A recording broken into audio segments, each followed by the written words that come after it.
Hi, good morning. Dun sa mga nagbi-big bike, gaya ko, ako kasi more on adventure bike, adventure rider.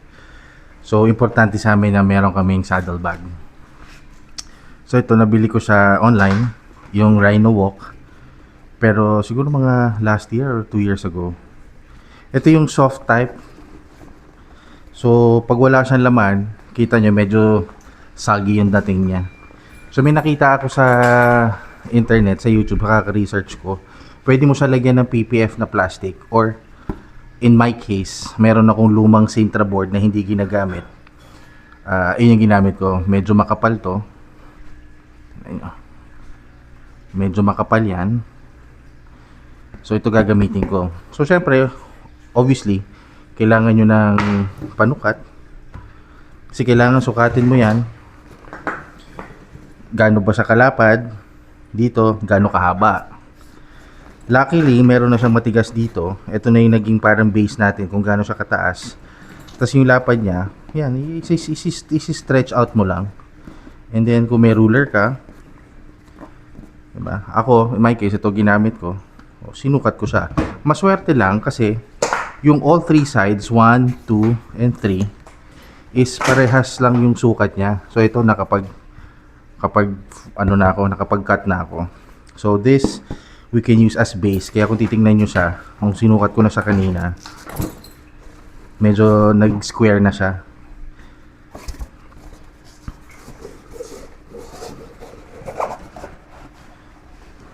Yan. Oo, di ba? Nag-square na agad siya. So, pag nilagyan pa natin siya yung dito sa side, tsaka sa kabilang side, magiging square na siya. So, yung mga ganitong bag, meron siya yung ganito, yung waterproof na bag niya sa loob. So, siyempre, kailangan tanggalin ninyo. Kasi dun yung sa loob ilalagay yan. So, it's very, very good idea. Kasi ngayon na nagre-ride ako, kasama ko yung wife ko, para nagiging concern sa amin is yung storage. Kasi yung wife ko, mahilig yan yung hindi po pwede na umaalis kami tapos wala yang inuuwi. So lagi dapat may take out yan, dapat may take home yan. So that's the case. Gagawa pa tayo ng dalawa pa para dun sa side. Kunin na natin ulit muna to. Ito magiging basihan natin ng ating sukat. Buti na lang may extra ako na Sintra board. Kasi parang gusto ko pa nga sana bumili ng yung PPF kasi yun yung napanood ko. Pero syempre since hindi naman kailangan, bakit pa? So subukan muna natin to. Kasi kung yung bag nga nag-workout without this, what more kung meron na. I will just not advise to use yung mga maninipis. Kasi siyempre, mamaya, hindi din naman siya ganun ka-reliable. Ito kasi, kahit pa paano, medyo, yun, nabibrake siya, pero medyo kailangan talaga ng force. Since meron naman siyang support sa sides, tsaka nakasabit naman yan dun sa side I think this will do. So, to kinakat ko na siya.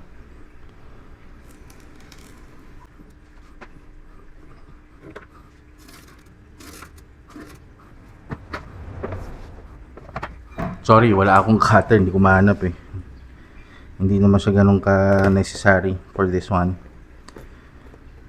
But if you have a cutter, di mas maganda. Pag wala, ganun-ganunin mo lang.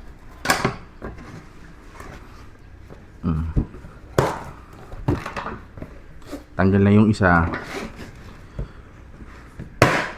Tanggal yung isa. So, tatlo na siya. Set aside ko muna. Rough edges. Yan, konti liha lang. Sandpaper nyo lang.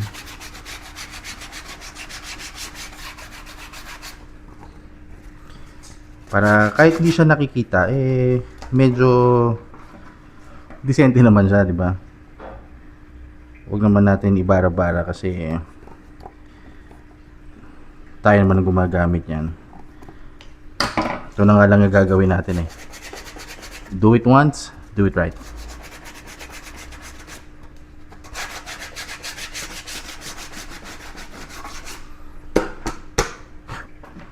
Yan, medyo malikabok lang ng konti. Hilig ako magganito kasi kung hindi nyo alam, dati meron akong custom car shop.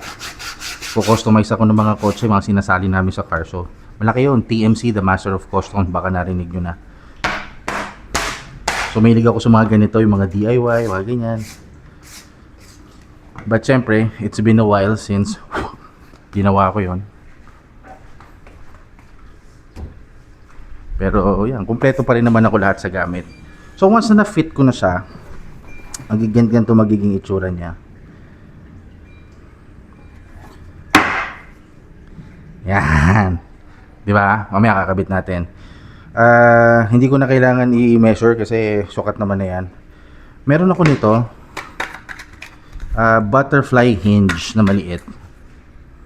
Yan, kung makikita nyo. Mura lang yan kasi i-hinge natin siya para hindi siya yung kuwari nagkamali kayo ng ng pagkakalagay.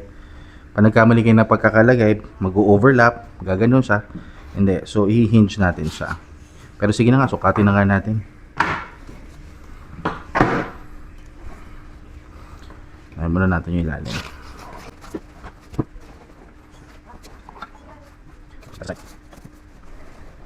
Excited ako.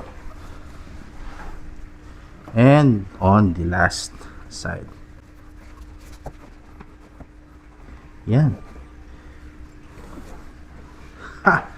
So, alam nyo naman paano magsara nito, di ba? Pino-fold yan ng ganyan. Tapos nilalak yan dito sa gilid. Pang sample lang naman to. Para lang makita nyo. Oh, ha? Oh. Kita nyo? Squared na siya. May laman na siya. Kita nyo? Kahit wala laman yan, ano siya, naka-square siya. So, bukod sa ma-maximize mo yung space, kung ano man yung ilalagay mo, sure ka, kukwari food, ganyan, medyo sure ka na hindi siya madudurog kasi protected siya nung nilagay natin. So, ang gagawin ko ngayon is i-finish ko na lang siya para fix. Kasi pag hindi na siya nakascrew, ganyan, may tendency na matanggal. So, ngayon isuscrew natin siya para fixed. Di ba? Naka-fix siya. Ito, luckily, hindi ko naman ito binili. Tagal na nasa akin ito eh. Ginamit ko kasi yung screw for something, hindi ko naman kailangan yung hinge. So, ngayon, I saw the need for it at buti naman nahanap ko siya. Gagamitin natin siya ngayon. Galing, no? Kakatawa. Imagine niyo, no? Kung walang internet. Hirap humanap ng mga ideas. Talagang kailangan mapaglaro isip mo. Kaya, sabi nga nila ngayon, di ba, nowadays, ideas are cheap. Because it's easy to think of an idea or even find ideas and then recreate it. Ang pinaka-importante is how you execute. Parehas yan sa business. Anyway, mga ating pag-usapan yun. Muna tayo. Teka, wala ako screwdriver.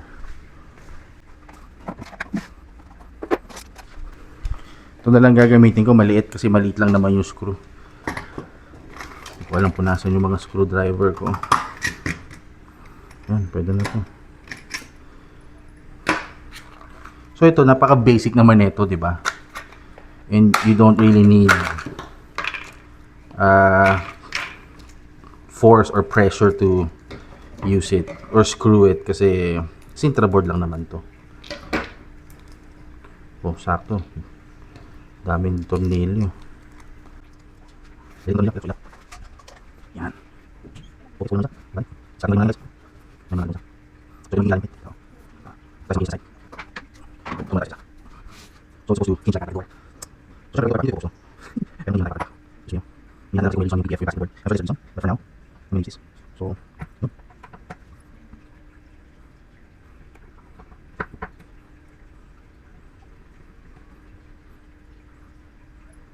Bagay.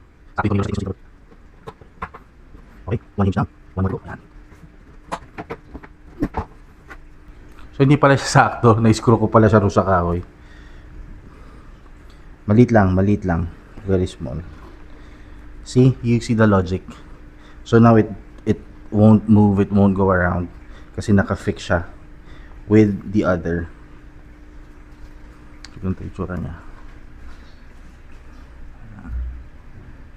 Diba? Tsaka okay itong hinge kasi medyo tight siya. So, yun o. Hindi siya yung maluwag. Medyo meron siyang grip. So, okay. On to the next.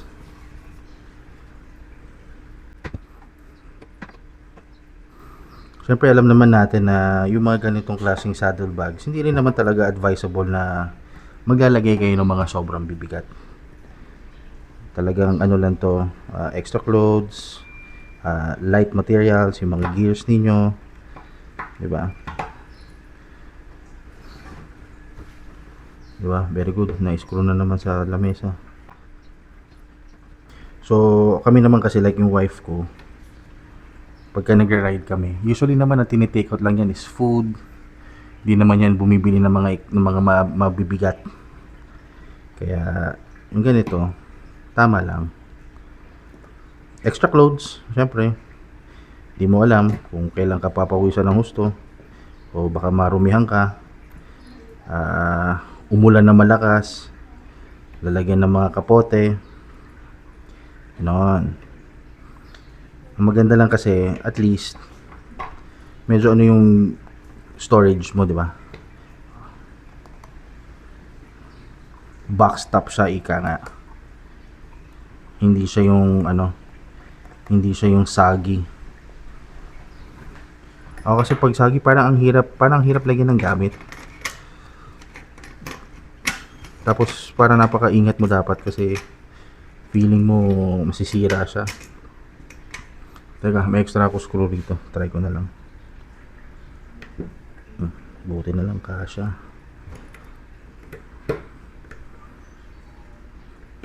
Kulang kasi ng isa eh. Ayan, di ba? Para-paraan. Panahon ko tawag dyan, discarding marino. Kahit ng mga tito-tito ko pa yan. Sa tatay ko, discarding marino. Yan. Nabuo na natin. So, the only thing to do now is install it.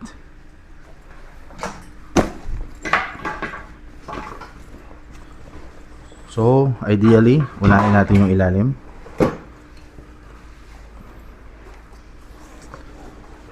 Lay it flat. Just like this.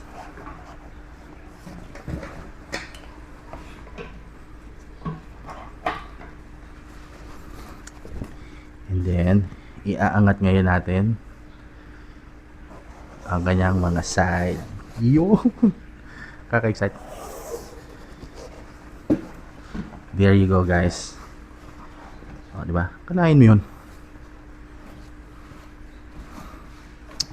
So, to keep it more stable, you have to put back the, to put back the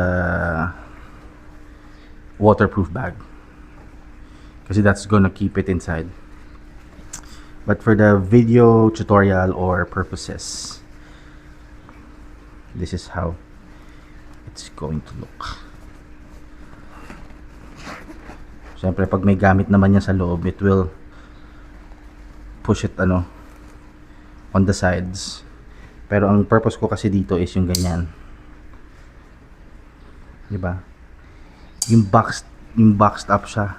Hindi siya yung parang, oh yan, diba? Kita nyo? Kita nyo? Kita nyo? Square na siya. Napanlaman yan. So, ikakabit natin siya. Kabit natin siya dito sa Scram. That is my Scram 411.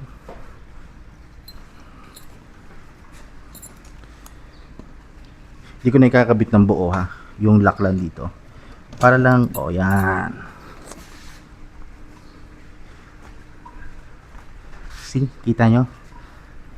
Simple DIY. Hindi ko kailangan gumastos na malaki.